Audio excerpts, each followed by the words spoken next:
मुझे दीपक से एक प्रश्न पूछना है, उसके बाद मैं आऊँगा शिवम आपके पास। दीपक, क्या कमी रह गई? ऐसा क्या लग रहा है कि ये नतीजे जैसा आप उम्मीद कर रहे थे वो हरियाणा में नहीं नजर आ रहे हैं, तो कुछ तो कमी रह गई होगी।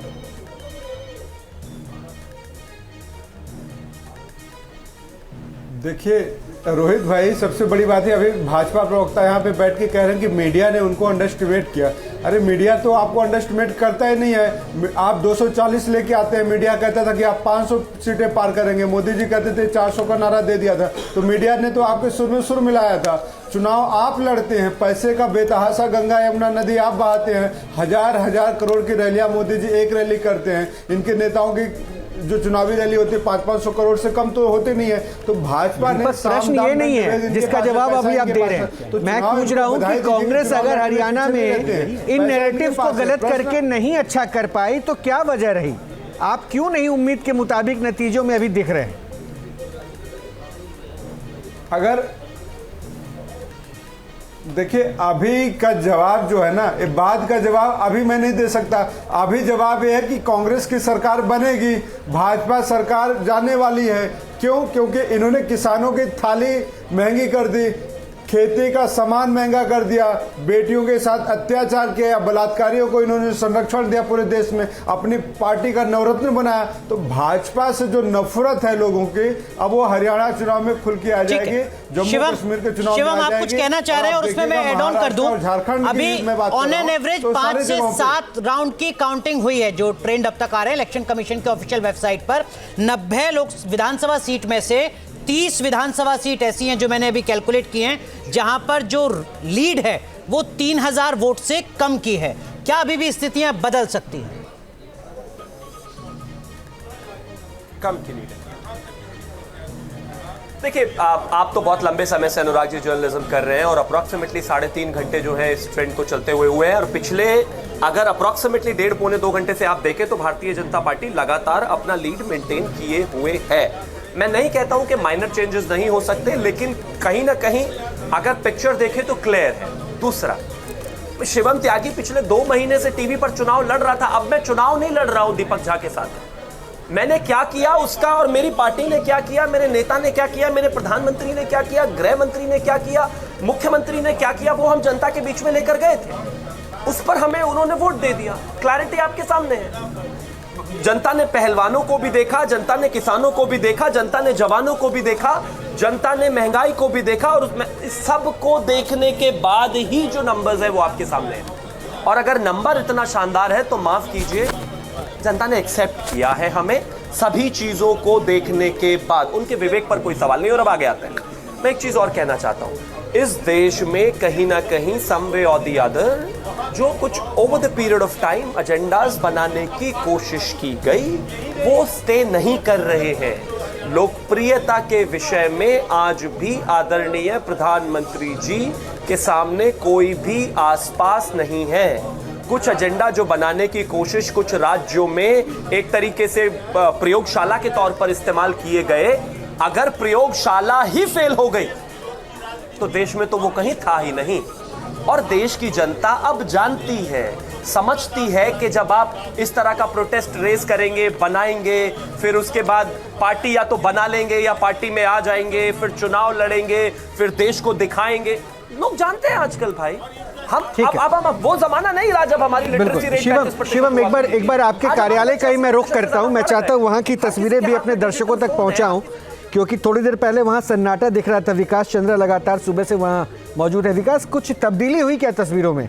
अब तो बीजेपी के जो प्रवक्ता हैं वो भी काफी कॉन्फिडेंट दिख रहे हैं स्क्रीन पे।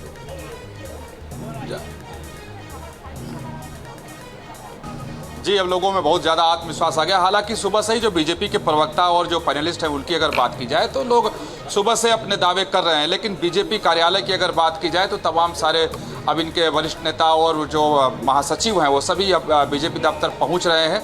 और लेकिन जो माहौल एक सुबह था उसी तरीके का माहौल है। मुझे लगता है कि शायद बीजेपी अभी भी इस बात का इंतजार कर रही है कि और भी स्थिति साफ हो जाए और जो अभी तक के रुझान हैं वो परिणामों में बदल जाए, तब पार्टी दफ्तर में जश्न मने और ढोल बजे और लड्डू बांटे जाएं। ऐसा मैंने सुबह ही कहा था कि लड्डू तो हैं लेकिन उसको अभी रोक कर रखा गया है, लड्डू बांटे नहीं गए हैं।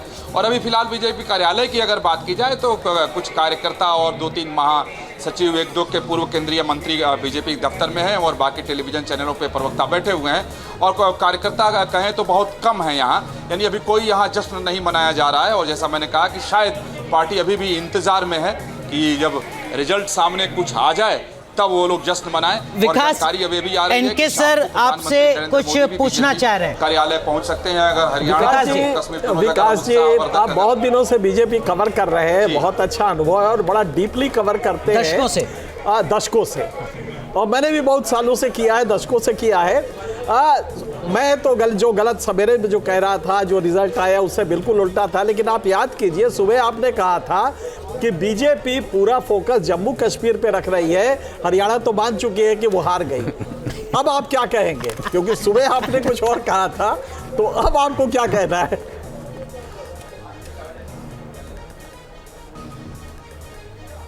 जी सर, बिल्कुल सही है, याद दिलाया। लेकिन अब अगर जो अभी जो रुझान दिखाई दे रहा है, इसकी उम्मीद बिल्कुल बीजेपी को नहीं थी, क्योंकि बीजेपी जो सबसे ज्यादा सीट बताई थी, बीजेपी के नेताओं से बात होती थी, कहते कि बहुत हम आएंगे तो 28 से 32 के बीच में आ जाएंगे। इसकी उम्मीद किसी भी बीजेपी, जितने लोगों से हमारी बात हुई थी, उन लोगों को उम्मीद नहीं थी। और कल जब लोगों ने बताया कि हाँ ये हो सकता है कि हम 32-35 सीट तक आ जाएं, एक रहेगा, यानी सरकार बनेगी, बीजेपी वहाँ इस तरीके से जीतेगी, इसकी संभावना किसी नेता ने नहीं जताई थी। हाँ, इन लोगों ने जरूर कहा था कि आप हमें बिल्कुल रिजेक्ट न कर दीजिए, ऐसा नहीं होगा कि हमारी जमानत जब्त हो जाएगी, हम बिल्कुल उखड़ से जाएंगे। और उन्होंने कहना था कि 10 साल पहले की आप बीजेपी को देखे हरियाणा में तब क्या था, लेकिन हम 10 साल सत्ता में रहे हैं वहाँ, तो नुकसान तो उठाना पड़ सकता है। यानी किसी को उम्मीद नहीं थी, जिस तरीके से छत्तीसगढ़ में इन लोगों को उम्मीद नहीं थी।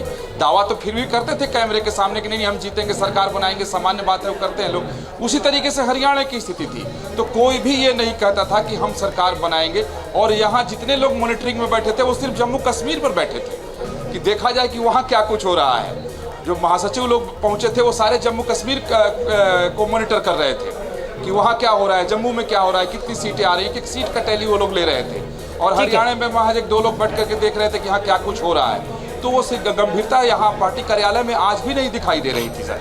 अच्छा सिंह साहब, मुझे इस पहलू पे एक जरा फोकस है कि अगर इतनी नाउम्मीदी थी कि कोई मान के चल ही नहीं रहा था कि हम जीत सकते हैं, तीसरी बार सरकार हरियाणा जैसे स्टेट बन जाए जहां पे डबल रिपीटेशन, और ये हरियाणा के इतिहास में पहली बार हो रहा है। डबल, ये तो कह रहा हूं कि दूसरी बार बनना अपने आप में एक बहुत बड़ी चुनौती थी, उसको आप करके हरियाणा के वजूद से लेकर एवर। और इतनी सारी चीजों के बाद खट्टर साहब को हटाया गया, नायब सैनी को लाया गया। मैं मधुरेन के पास भी जाऊंगा, लेकिन इसका जवाब मैं ले लूं, आखिर वो कौन सा फैक्टर काम करता है बीजेपी के साथ, या क्या हुआ? खट्टर साहब को हटाया गया तो उसको प्रूव भी हुआ कि वो डिसीजन सही था, क्योंकि उनके हटाने के बाद ये देखा गया कि अगर वो रहते तो लॉस बहुत बड़ा हो जाता, तो उनको हटाया गया। तो चलिए 5 सीटों में सिमट गए, जब 10 सीटों से 5 से घट गई, तो इसका मतलब था कि वो स्टेप सही था। तो स्टेप से बिल्कुल सही था। 50 बीजेपी 50 हो गई, तो अब आप 34 और कांग्रेस की घट के 34 हो गई।